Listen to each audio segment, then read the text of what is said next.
রাজায় রাজায় যুদ্ধ হলো আর উলু খাগড়ার প্রাণ গেল। এটা প্রবাদ বাক্য বাংলায় রয়েছে, আমরা সবাই জানি। বিষয়টা হচ্ছে, আজকে সুপ্রিম কোর্টে সারা পশ্চিমবঙ্গবাসী নজর ছিল যে মামলার দিকে, মূলত তার অর্ডার চলে এসেছে। এবং যে মামলাটা মূলত ছিল এসএসসির যে মূল যে চাকরি বাতিল মামলা, সেই মামলার সঙ্গে অ্যাসোসিয়েটেড, যেটা হচ্ছে যে সুপার নিউমেরিক পোস্ট ক্রিয়েট করা হয়েছিল আমাদের পশ্চিমবঙ্গের ক্যাবিনেট যে মন্ত্রিসভার দ্বারা। এবং সেই সুপার নিউমেরিক পোস্ট অর্থাৎ অতিরিক্ত যে পদ, এবং সেখানে যারা বর্তমান মূলত টেন্টেটিভ অর্থাৎ অযোগ্য, তাদেরকে অনেককে নিযুক্ত করা হয়েছিল তার মধ্যে। তো সেই মামলা যে শুনানি ছিল, সেই মামলার শুনানি আজকে জাজমেন্ট এলো, এবং সেই জাজমেন্ট থেকে আমরা যেটা পেলাম যে মূলত যে ক্যাবিনেট যে মন্ত্রিসভা পশ্চিমবঙ্গের, তার উপরে কোনো প্রকার সিবিআই ইনভেস্টিগেশন হবে না, অর্থাৎ এই মামলাটিকে খারিজ করা হলো। যে মামলাটা প্রথমে অভিজিৎ গঙ্গোপাধ্যায় দিয়েছিলেন যে মূলত সিবিআই ইনভেস্টিগেট হবে, ডিভিশন বেঞ্চও সেই রায়টিকে, কলকাতা হাইকোর্টের মাননীয় ডিভিশন বেঞ্চ সেই রায়টিকে বহাল রেখেছিলেন। পরে সেটি সুপ্রিম কোর্টের প্রধান বিচারপতি, প্রাক্তন প্রধান বিচারপতি ছিলেন চন্দ্রচূড় মহাশয়, তিনি সেটিকে স্থগিতাদেশ দিয়েছিলেন। এবং আজকে সেই মামলা শুনানি ছিল। সেই মামলায় মূলত প্রধান বিচারপতি বর্তমান যিনি রয়েছেন, অনারেবল জাস্টিস শ্রী সঞ্জীব খান্না মহাশয়, তিনি কিন্তু এটিকে খারিজ করলেন। অর্থাৎ এক কথায় বলা যেতে পারে যে সরকার পক্ষের জন্য, আমাদের পশ্চিমবঙ্গের সরকার পক্ষের জন্য এটা একটা স্বস্তির জায়গা।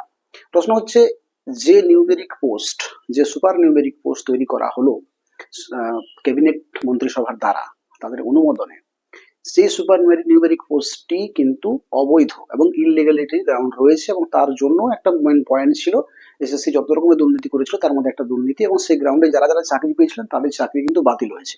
অথচ যারা সেই সুপার নিউমেরিক পোস্ট তৈরি করেছিলেন, যাদের যে আইনের দ্বারা তৈরি করা হয়েছিল, সেই আইনটি কিন্তু ঠিক থাকলো। মানে বিষয়টা এরকম দাঁড়াচ্ছে যে যারা তৈরি করেছেন তারা কিন্তু অব্যাহতি পাচ্ছেন, যে লিগেল গ্রাউন্ডের উপরে ভিত্তি করে তারা এটি তৈরি করেছেন সেটি ঠিক আছে, কিন্তু তাই তারা অব্যাহতি পাচ্ছেন। কিন্তু যারা চাকরি পেয়েছেন তাদের কিন্তু চাকরি থাকবে না। বিষয়টা হচ্ছে, দেখুন, মানে একই যাত্রায় যেন মনে হচ্ছে উভয় ফল হয়ে যাচ্ছে আর কি। মানে বলে না যে একই যাত্রায় উভয় ফল। বিষয়টা ভাবুন একটু, মানে খুব হাস্যাস্পদ বিষয়।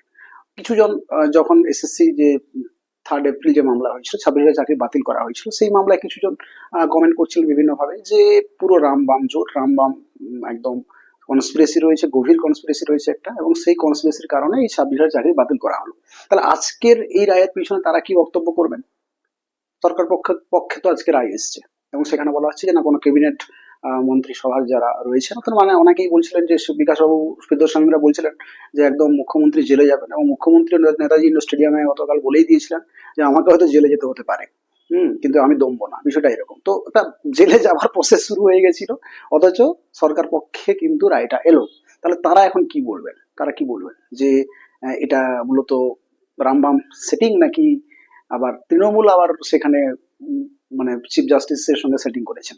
বিভিন্ন রকম রিউমার ছড়াবে, বাট জাস্টিস ইজ প্রিভেইল, এবং জাস্টিসের জায়গা থেকে আসবে, যেটা রুলস অনুযায়ী কিন্তু মূলত জাস্টিস আসবে। এটা বাস্তব। মূলত যে কারণে এইটাকে বাদ দেওয়া হলো, যেটা দেওয়া হয়েছে, যে যুক্তরাষ্ট্রীয় কাঠামো, সাংবিধানিক যে কাঠামো রয়েছে, সেখানে এই যদি এটাকে এই মান্যতা দেওয়া হয়, অর্থাৎ সিবিআই ইনভেস্টিগেট পুরো ক্যাবিনেট মন্ত্রিসভার বিরুদ্ধে করা হয়, তাহলে সেটা যুক্তরাষ্ট্রীয় কাঠামোর পরিপন্থী, এবং সেখানে মূলত একটা বলা যেতে পারে যে সেটা তার বিপক্ষে চলে যাবে, এবং সাংবিধানিক কাঠামোর বিপক্ষে চলে যাবে। তো তাই সেই কারণে পুরো ক্যাবিনেট মন্ত্রিসভার বিরুদ্ধে কিন্তু এটা চলতে পারে না। কিন্তু এর লিগেল গ্রাউন্ড যেটার উপর ভিত্তি করে এই চাকরি বাতিল হয়েছে, সেই লিগালিটির উপরে ভিত্তি করে সেটা কিন্তু ঠিক আছে। কিন্তু যারা, আমি যেটা আগে বলছিলাম, যারা এই গ্রাউন্ডের উপর ভিত্তি করে চাকরি দিলেন তারা অব্যাহতি পেয়ে গেলেন, অথচ যাদের চাকরি হলো তারা চাকরি থেকে বাতিল হলেন। বিষয়টা মানে কি দাঁড়াচ্ছে, কোন জায়গায় যাচ্ছে, একদম ঘেঁটে হয়ে যাওয়ার মতো অবস্থা হয়ে দাঁড়াচ্ছে। তো মূল প্রশ্ন চিহ্ন এখানেই, যে যারা চাকরি প্রার্থী, যারা চাকরি করছেন, তাদের জীবন নিয়ে কিন্তু একদিক থেকে ছিনিমিনি খেলা চলছে। মানে রাজায় রাজায় যুদ্ধ হচ্ছে, সেয়ানা সেয়ানা কোলাকুলি হচ্ছে, আর এদিকে টোটাল প্রার্থী যারা রয়েছেন, যারা চাকরি করছেন, যারা চাকরিজীবী, যারা চাকরি প্রার্থী, যারা বঞ্চিত দিন ধরে, তাদের কথা কেউ ভাবছে না।